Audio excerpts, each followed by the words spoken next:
अस्सलाम वालेकुम जी, क्या हाल चाल है आप सब लोगों का। उम्मीद करती हूँ कि जी सब लोग ठीक ठाक होंगे and welcome back to my channel.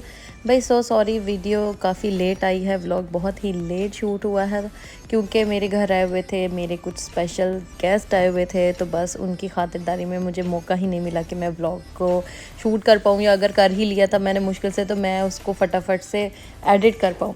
तो खैर ये तो अपनी साइड पे हो गया। और आप सब सुनाए जनाब, आप सब लोग कैसे हैं? सब ठीक ठाक? कमेंट सेक्शन में बताना सब लोग ठीक हैं, कैसे हैं। और again welcome back to my YouTube channel. तो आज का जो व्लॉग है ना वो बहुत ही मज़े का होने वाला है, इसलिए वेब वीडियो को तो आपने एंड तक देखना है। आज मैं आप लोगों को दिखाऊंगी, पाकिस्तान से आई हैं मेरे लिए कुछ स्पेशल सी चीज़ें। मेरे लिए तो आई हैं, लेकिन मेरे साथ मेरे बच्चों के लिए बहुत बहुत स्पेशल चीज़ें आई हैं। यहाँ पे खैर मैं दुआ को रेडी कर रही हूँ स्कूल के लिए और उसको खाना शाना खिला रही हूँ। खाने के बाद का तो छेती छेती व्लॉग आ गया। आज मैं बना रही थी मैकरोनी, बहुत ही इजी रेसिपी है, बहुत इजी रेसिपी है।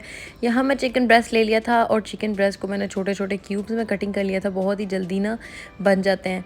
और आज सॉरी, मेरी ना थोड़ी सी आवाज़ ख़राब हुई है और ये पीछे खांसी की जो आवाज़ है ना, ये मेरे बेटे की भी तबीयत नहीं सही। थोड़ा सा मौसम क्या बदला है, हम लोग तो अल्लाह माफ़ करे ऐसे बीमार होकर बैठ गए हैं जैसे पता नहीं कितनी ठंड आ गई है। खैर यहाँ ऑयल में मैं डाल लिया मैंने चिकन, और अब हम इसको करेंगे फ्राई। तब तक करेंगे जब तक थोड़ा सा इसका कलर चेंज ना हो जाए। उसके बाद हम इसमें डालेंगे गार्लिक, जब थोड़ा सा कलर चेंज हो जाएगा। गार्लिक चिकन ब्रेस्ट में डालने से क्या होता है भाई, सबसे पहले तो फ्लेवर बहुत अच्छा आता है, और फ्लेवर के अलावा देख मैंने कितना ज़्यादा डाला है। और फ्लेवर के अलावा क्या होता है, जो चिकन के अंदर एक अजीब सा अरोमा होता है ना, एक स्मेल होती है, वो भी फिनिश हो जाती है और बड़ी ही अच्छी खुशबू आती है। खैर यहाँ पर मैं इसको अच्छे से फ्राई कर लूँगी, इसके गार्लिक के साथ गार्लिक भी अच्छे से फ्राई हो जाएगा। मैंने ज़्यादा ऑयल नहीं डाला तो। और साथ ही मैं इसकी वेजिटेबल्स कट कर लूँगी। मैंने इसमें डाली थी कैबेज, कैप्सिकम और गाजर। ठीक है, आपकी मर्ज़ी, आप जिस तरह मर्ज़ी की शेप में डालना चाहें आप डाल सकते हैं। मैंने तो भाई लंबा लंबा से इसको काट लिया था सारे अपनी वेजिटेबल्स को, और उसके बाद मैंने उसको बाद में डाला था। और अभी हम डालेंगे सारे मसाले। नमक डाल लिया है मैंने, और उसके बाद इसमें जाएगी ब्लैक पेपर, जाएगी लाइक बेसिक जो हमारे चाइनीज़ मसाले होते हैं, लेकिन आप उसमें अपना देसी टच भी दे सकते हो ओबियसली, क्योंकि हम कौन सा वहाँ पर बैठ के खा रहे हैं, और हमने खाना है, हम चाहे जो मर्ज़ी जैसे मर्ज़ी बना के खाएँ। तो खैर यहाँ पर जो था ना, ये मैं किसी के लिए भी बना रही थी, तो इस वजह से फिर मैंने कहा नहीं, सारे मसालों का ख्याल रखना है और ऐसे ऐसा डालें। लेकिन फिर भी मैंने इसके अंदर थोड़ी सी पेपरिका डाल दिया था, और फॉर मोर फ्लेवरिंग और थोड़े से कलर की वजह से भी। तो खैर इसके अंदर बस मैंने डाला है पेपरिका। अगर आपके पास पेपरिका नहीं है, वो कश्मीरी लाल मिर्च है, तो वो भी डाल सकते हैं, नहीं तो ये बिल्कुल ऑप्शनल है, छड्डो परा की करना पाके।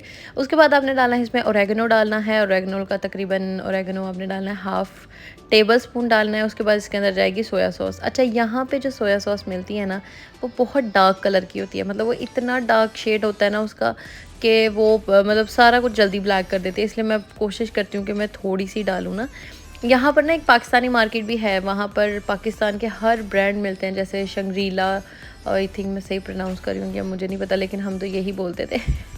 और जिसकी सॉसेस पाकिस्तान में बहुत मशहूर है, तो खैर हम लोग तो वही यूज़ करते थे, तो वो यहाँ से मिलती हैं, लेकिन उधर काफ़ी दूर है, तो उधर का चक्कर अभी नहीं लग रहा ना।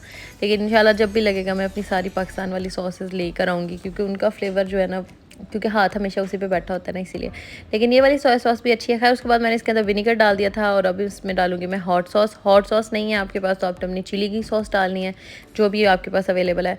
तो मेरे पास चिली सॉस नहीं है, इसलिए मैंने हॉट सॉस डाल दिया है। खैर अब हम इसको अच्छे से बनाएंगे। और अच्छा जी, अब हम थोड़ी सी स्टोरी की बात करते हैं। पाकिस्तान से कुछ स्पेशल गिफ्ट आए थे, कुछ स्पेशल चीज़ें मंगवाई थी मैंने। यहाँ पे ना वैसे तो केक रस वगैरह चीज़ें मिलती हैं, लेकिन जो है ना, मैंने कहा कि ना मैं पाकिस्तान से मंगवाती हूँ, फैसलाबाद से, जहाँ के सबसे अच्छे और फेमस हैं। तो उधर से भाई हमने केक रस मंगवाए, बिस्किट्स मंगवाए वो बेकरी वाले, और बेकरी वाली आइटम्स जो यहाँ अवेलेबल नहीं है वो सारी आई हैं। अच्छा, यहाँ पे ना मैं चिकन निकाली थी हाफ, वो मुझे किसी और चीज़ के लिए चाहिए था, इसलिए मैंने ज़्यादा डाल दिया था, क्योंकि मुझे सेम फ्लेवर वाला ही चिकन किसी और चीज़ में डालना था। तो खैर यहाँ पर आपने देखा मैंने निकाली, और अभी मैं अपनी सारी वेजिटेबल्स को डाल दूँगी। तो खैर ये सारी चीज़ें मंगवाई, और मैंने कुछ अपने बच्चों के कपड़े मंगवाए थे मम्मा से। मम्मा ने बहुत प्यारे कपड़े मेरे बनवा के भेजे बच्चों के, और गुलाम मोहम्मद के जो है ना, वो मैंने शलवारें कमीज़ें सारी बनवाई हैं, और दुआ के कुर्ते वगैरह बनवाए हैं, जो चीज़ें यहाँ से नहीं ना मिलती। तो क्योंकि दुआ कुरान पढ़ने जाती है तो फिर मेरा दिल होता है वो फुल कवर्ड कपड़ों में कुरान पढ़ने जाए ना, और उसके बाबा को भी बड़े पसंद है। तो इस वजह से फिर मैंने मम्मा को बोला था, तो उन्होंने इतने प्यारे कपड़े स्टिच करवाए ना। तो खैर डिज़ाइन वगैरह मैंने सारा अपनी दर्जन को बता दिया था, और उसने वैसे आज इस बार ना मेरी सही पसंद वाले कपड़े स्टिच करके दिए दुआ के, वरना हमेशा कोई ना कोई गड़बड़ तो वो ज़रूर ही करती है ना। खैर यहाँ पे मेरे पास थोड़ा सा अनियन पड़ा हुआ था, वाइट अनियन, फिर मैंने कहा डाल देती हूँ, उसका अच्छा सा क्रंची क्रंची सा फ्लेवर आएगा। तो खैर ना हमने जब भी पास्ता या कोई भी चाइनीज़ डिश बनाते हैं ना, हम कभी भी उसमें वेजिटेबल्स को ओवर कुक नहीं करते, क्योंकि अगर ओवर कुक करेंगे ना एक तो मज़ा ख़त्म हो जाएगा, वो फ्लेवर वो क्रंच जो है ना वो चला जाता है। तो खैर वो नहीं डालना आपने। अच्छा, उसके बाद मैंने इसके अंदर डाला है मायोनीज़। अब आप कहेंगे मायोनीज़ क्यों डाला आपने? क्योंकि भाई इतनी कोई क्रीमी किस्म की बनती है ना ये मैकरोनी, जब आप इसमें डालेंगे मायोनीज़। ये मेरी ना सिस्टर बनाती होती है, तो आवाज़ ख़राब हो रही है। तो जब वो बनाती थी ना तो हम लोगों ने 2-2 3-3 प्लेटें खा जानी, और इतनी जल्दी ख़त्म हो जाती थी। और हम लोग माशाल्लाह बहन भाई, हम लोग माशाल्लाह 5 बहन भाई हैं, तो एक पैकेट बड़ा होता है 5 लोगों के लिए नॉर्मल, लेकिन हम 2 बनाते थे। जब भी वो मेरी छोटी सिस्टर बनाती थी तो बस हम उँगलियां चाटते रह जाते थे। तो खैर ये उसकी समझ लें उसी की रेसिपी है जी, ये जो एंड में वो मायोनीज़ डालती है।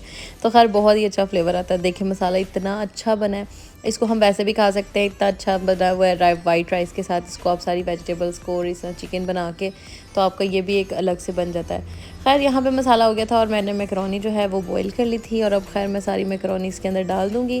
और कैमरे के आगे तो पता नहीं ये कैसे हो गया है। तो खैर अब इसको अच्छे से मिक्स कर लेंगे हम, और फिर उसको हल्की सी फ्लेम से 5 से 10 मिनट के लिए इसको मैं चूल्हे पर छोड़ दूँगी। तब तक ये हो जाएगी डन, रेडी, टन टना टन। तो खैर आगे इंशाल्लाह मैं आपको दिखाती हूँ जो भी मैंने कपड़े और चीज़ें मंगवाई हैं पाकिस्तान से, आप वो देखिएगा, आपको बहुत अच्छी लगेंगी। डिज़ाइनिंग आपको बहुत अच्छी लगेगी दुआ के कपड़ों की स्पेशली। और अगर आप लोग इस तरह के भी अपने बच्चों के बनवाना चाहते हो तो बना सकते हो, बल्कि आप बड़ों के भी बनवा सकते हो, क्योंकि जो दुआ के डिज़ाइन है ना उस रंग का सेम 1-2 ड्रेस मेरे भी हैं जिनका डिज़ाइन बहुत ही प्यारा है। और वो एज़ इट इज़ जो उसने जब दुआ के कपड़ों पे बनाया ना तो वो इतना प्यारा लगा ना, कलर कंट्रास्ट भी बहुत अच्छा है। अच्छा, यहाँ पे अब मैं बना रही थी दोपहर के लिए आलू बैंगन बना रही थी फटाफट। और आज जो पीछे शोर है उसके लिए माजरत, मेरा बच्चा पीछे से चीज़ें उठा उठा के फेंक रहा है। लेकिन मैं कहा प्लीज़ आज थोड़ी सी एडिटिंग कर लेने दो, थोड़ी वॉइस ओवर कर लेने दो, वीडियो इतने दिनों से मैंने नहीं डाली। तो खैर यहाँ पर बस मैं वेजिटेबल्स को कट कर रही हूँ, और बहुत ही ईजी और इतने मज़ेदार आलू बैंगन बनते हैं ना। तो मुझे वैसे पर्सनली जो है ना आलू बैंगन सिर्फ रोटी के साथ खाना पसंद है, लेकिन जब मेरी शादी हुई थी ना तो मतलब पहली बार मैंने देखा कि आलू बैंगन के साथ चावल खाते हैं। मतलब बहुत सी ऐसी वेजिटेबल्स हैं जिनके साथ सियालकोट में चावल खाने का ट्रेंड है, लेकिन वहाँ फैसलाबाद हमने सारी ज़िंदगी सिर्फ दाल और मसर चावल खाया या दाल चावल खाए, यानी कि सिर्फ बॉयल्ड राइस जो होते हैं वो वाले। तो जब मेरी शादी हुई थी ना बहुत सी चीज़ें मेरे लिए बहुत न्यू थी। जैसे कि मैं जब मेरी शादी हुई थी तो मुझे ये नहीं पता था कि राजमा क्या होता है। मतलब मैंने सिर्फ ज़िंदगी में नेम सुना था, देखा नहीं था, क्योंकि हमने कभी नहीं खाया था सारी ज़िंदगी। वो रेड बीन्स हम वो रशियन सैलेड में खाते खाते तो हमें इतना वो ही पता ही नहीं था कि राजमा क्या चीज़ है। तो मामा ने भी नहीं कभी बनाया था, क्योंकि मेरे ख्याल से फैसलाबाद में बहुत कम लोग खाते हैं। यस, लो। तो पहले पहले तो मुझे उसका टेस्ट अच्छा नहीं लगता था, लेकिन अब मुझे पर्सनली वो भी बहुत पसंद है। राजमा चावल हो जाएं तो क्या ही बात है। तो खैर अब आहिस्ता आहिस्ता बनाने भी बहुत अच्छे आ गए हैं। खैर अब मैं सारी वेजिटेबल्स को कट कर लूँगी, और मैंने साइड पे इसीलिए फटाफट रख लिया था अपना हांडी रख के ना, तो मैं खाना बनाना मैं फटाफट शुरू हो गई थी। यहाँ पे मैंने एक टमाटर लिया है, हरी मिर्चें लिया, रफ सी चॉप कर लिए हैं, और साथ ही मैं इसको फटाफट बना लूँगी अब अपना सब्ज़ी। बहुत ईजी रेसिपी है। तब तक भाई हम गपशप मारते हैं, आपस में गला बातें करते हैं। आप लोगों के वैसे कमेंट्स पढ़ के मुझे इतना मज़ा आता है ना। आप लोगों ने, अच्छा मुझे केक वाले कमेंट्स पे इतने मुझे लोगों ने बोला, इतने मेरे प्यारे प्यारे मेरी जो यूट्यूब फैमिली है ना, आपने बोला कि प्लीज़ बेसिक केक बनाना तो सिखा दें। तो अब यकीन करें मेरा इतना दिल करता है ना कि मैं प्रॉपर अपने यूट्यूब को टाइम दूँ, लेकिन मेरी लाइफ अभी इस टाइम बहुत बहुत टफ़ चल रही है, क्योंकि मैंने काफ़ी कामों में पंगे भी लिए हैं। और दुआ क्योंकि अब स्कूल जाती है, ट्यूशन जाती है, तो उसकी वजह से भी फिर मेरी रूटीन भी काफ़ी टफ़ हो गई है।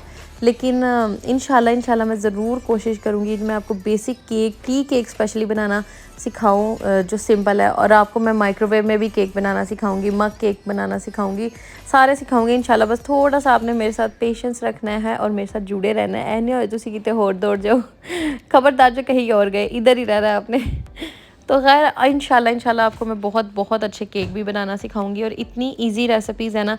कपकेक्स मैं आपको सिखाऊंगी इतने आसान, और अच्छा अब आप जो लोग मुझे कहते हैं कि हमारे पास ओवन नहीं है, जैसे कि मैं हमेशा कहती हूँ, अच्छा मेरे पास ना बड़ा पतीला नहीं है इधर। और यहाँ पे ना जो है दुबई में ना ऊपर अलार्म लगे होते हैं, अगर मैं बड़ा पतीला रखती हूँ ना तो एक मेरे पास है, लेकिन वो ना थोड़ा सा बारीक है, मतलब पतली उसकी सरफेस है, तो वो इतना धुआं करता है तो मतलब अलार्म बज जाता है, तो फिर मैं अवॉइड करती हूँ। और इतना गंदा अलार्म बजता है ना पूरी बिल्डिंग के अंदर। खैर यहाँ पे मसाले तो पहले देखिए, मैंने नमक डाला है, मिर्च डाली है और हल्दी डाली है, बेसिक तीनों चीज़ें मैंने डाली हैं। और उसके बाद हम डालेंगे इसमें अपने आलू, और आलूओं को मैं अच्छे से भून लूँगी, और उसके बाद मैं डालती होती हूँ इसके अंदर अपने बैंगन। तो खैर अब आजकल तो मैं बहुत जल्दी बना रही थी, वरना पहले मैं आलू बनाती होती, आलू डाल के भूनती होती हूँ और फिर मैं डालती होती हूँ कोई भी अपनी जो सब्ज़ी होती है वो। लेकिन आज बिकॉज़ टाइम नहीं था तो मैंने फटाफट से मैंने ना दोनों चीज़ों को मिक्स किया और इनको अच्छे से भूना। पहले 5-10 मिनट मैंने भून के, और उसके बाद फिर मैं इसके अंदर थोड़ा सा पानी डाल के ना, तो इसको हम कवर करके रख देंगे।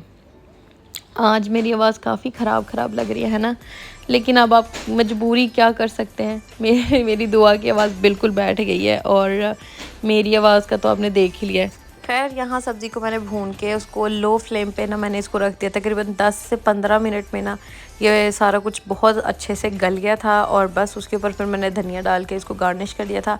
अच्छा ऑयल मैंने बहुत कम डाला था, बिकॉज़ मेरा दिल होता है कि जो चीज़ जितना कम ऑयल खाए वो उतना ही बेहतर होता है। कुछ चीज़ें ज़्यादा ऑयल लेती हैं इसलिए मजबूरन डालना पड़ता है, लेकिन जो चीज़ें नहीं डाल सकते तो मतलब जिसमें नहीं डाल सकते उसमें तो कंट्रोल कर ही सकते हैं।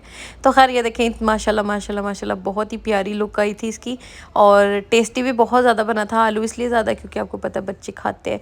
और यहाँ पर जनाब मेरे पास आए थे केक रस, इसको डब्बा खोल के हमने आधे खा भी गए उन्हें। फिर मेरे पास एयर टाइट इतना बड़ा कोई डब्बा नहीं था, फिर ये जो मेरे पास एक बाउल है ना, ये लिड वाला है और ये इतना एयर टाइट है ना। फिर मैंने कहा कि मैं अपने केक रस जो है ना काफ़ी ज़्यादा है, तो ये 2 kg के करीब थे, तो फिर मैंने कहा ये मैं इसके अंदर डालती हूँ।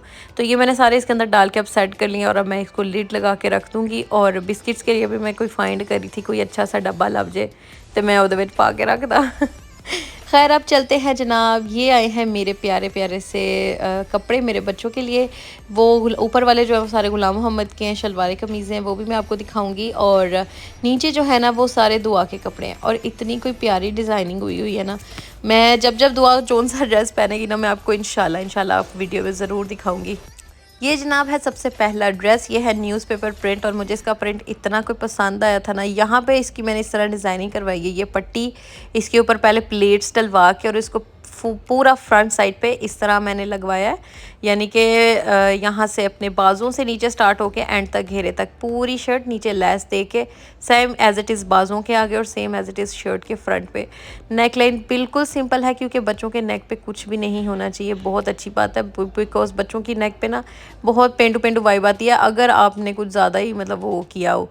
लेकिन यहाँ पे पीछे इस तरह कट दे के बटन लगाया हुआ है, जस्ट अगर गला हमारा जो है ना वो छोटा हो तो फिर इसलिए। और ये मैंने इसके लिए बनवाया मिनी फ्रॉक है, ये जीन्स के ऊपर, ब्लू जीन्स के ऊपर मिनी फ्रॉक है इसका। और यहाँ पे ये इसका नेक लाइन इस तरह का उसने बनाया, मैंने कहा कुछ और था लेकिन बना कुछ और दिया, लेकिन ये भी बहुत अच्छा लग रहा है। तो यहाँ पे ये बॉक्स प्लेट डले हुए हैं, और बॉक्स प्लेट जो है ना वो आगे पीछे डले हैं। ये कॉटन है, जो भी मैं आपको कपड़े दिखा रही हूँ ना ये कॉटन है। यहाँ पर गर्मी सर्दी हर एक में चल जाते हैं, और अगर ज़्यादा ठंड होगी तो दुआ को ऊपर जीन्स की जैकेट पहना दूँगी, नीचे जीन्स की पैंट तो होगी ऑब्वियसली। लेकिन यहाँ पे इतनी बहुत ठंड नहीं होती है, अभी भी एसी चलते हैं, और एसी अभी भी हमारे 22-23 पे या फिर कभी 20 पे चलते हैं, इतनी मतलब कि गर्मी हो जाती है। तो ये देखिए इसका फैब्रिक भी बड़ा प्यारा था, कलर बहुत प्यारा था, और डिज़ाइन भी बहुत प्यारा था। तो आप रुक के स्क्रीनशॉट लेना चाहो ना तो ले लो। उसके बाद ये है मैरूनिश पर्पल, इसका डिज़ाइन भी मुझे बड़ा प्यारा लगा था। ये ए लाइन पूरी शर्ट है, और इसको इस तरह मैंने फ्रंट ओपन करवाया हुआ है, आगे इस तरह बटन्स लगा के लेस लगाई है, बटन्स लगवाए हैं, और पूरी नीचे तक लेस है, और सेम एज इट इज़ बाजू के आगे भी लेस लगी हुई है, सिंपल बाजू है इसके, और चौक बंद है इसके। अच्छा मेरे पास ना हर कलर के दुआ के टाइट्स हैं, क्योंकि जब मैं पाकिस्तान से आई थी ना तो मैं ना दुआ के तकरीबन 20 टाइट्स लेके आई थी, और हर एक कलर लेकर आई थी, हर एक कलर। क्योंकि यहाँ पर ना बहुत मुश्किल से टाइट्स मिलते हैं सारे कलर्स में ना, इधर बहुत न्यूट्रल से कलर्स मिलते हैं। और फिर इस वजह से फिर मैं क्या वो पाकिस्तान से मैं ले आऊँगी एक ही बार ना। तो अब दुआ का जो सा ड्रेस होता है ना मेरे पास उसके मैचिंग कलर के टाइट्स ज़रूर होते हैं। तो ये इसके साथ मैं इसको मैरून कलर के ही टाइट्स पहनाऊँगी, कंट्रास्ट नहीं करवाऊँगी। और सबसे प्यारा ड्रेस है ये सबको बहुत प्यारा लगा। ये वाइट कलर का है और ये देखें इसके अंदर यहाँ पे सीढ़ी लेस दी हुई है, ए लाइन शेप है इसकी, लेकिन मैंने इसके चौक ओपन करवाए थे। और यहाँ पे सीढ़ी लेस है, यहाँ पे ऐसे सिंपल सी पट्टी लगाई है और पट्टी के नीचे लेस है, ऊपर पर्ल्स है और वही लेस जो है ना वो बाजुओं के ऊपर है, वो स्लीवलेस है। और इसके साथ ना मैंने दुआ को बनाई थी रॉयल ब्लू कलर के टाइट्स और माशाल्लाह माशाल्लाह वो बहुत ही प्यारी लग रही थी। और मैं अभी आपको रख के भी दिखाऊंगी कि मेरे पास इसके साथ के भी मैचिंग टाइट्स हैं। ये देखें ये भी इसके टाइट्स मैच हो गए हैं, तो इसको मैं इसके साथ ही पेयर करूँगी क्योंकि ये बहुत ज़्यादा ना वाइब्रेंट कलर है, तो उठ के भी बहुत प्यारा आएगा। तो अब मेरे पास दुआ के पास स्कार्फ भी बहुत हैं, तो जब कुरान पढ़ने जाएगी तो फिर अब उसका मैचिंग स्कार्फ भी हो जाएगा। तो ये जो है ना मेरी मम्मा ने स्पेशली कॉटन के शलवारे कमीज़ें जो है ना वो अपने ये क्या कहते हैं पोते पोतिया नहीं नवासे के लिए बना के भेजे माशाल्लाह ये बहुत प्यारा। अच्छा ये जो ड्रेस है ना ये मुझे बहुत पसंद आया था क्योंकि दर्जन ने इसके साथ ना मुझे इसकी वेस्ट कोट भी स्टिच करके दी थी। ये फैब्रिक भी बहुत ही प्यारा था, तो मैं बड़ी खुश थी। मैं क्या वाह आज तो कॉम्प्लीमेंट्री उसने मुझे बहुत ही प्यारा काम करके दिया। तो उसने मुझे मैचिंग उसकी वेस्ट कोट भी बना के दी जो कि बहुत ही प्यारी लग रही थी। तो खैर यहाँ पे आप वीडियो को एंड करते हैं। तो मैं बोल बोल के थक गई हूँ, आगे आवाज़ बंद हो जानी मेरी। तो इंशाल्लाह मुझे लाजमी बताना चीज़ें कैसी लगी और लाजमी चैनल को सब्सक्राइब कर लेना। ओके जी, अल्लाह।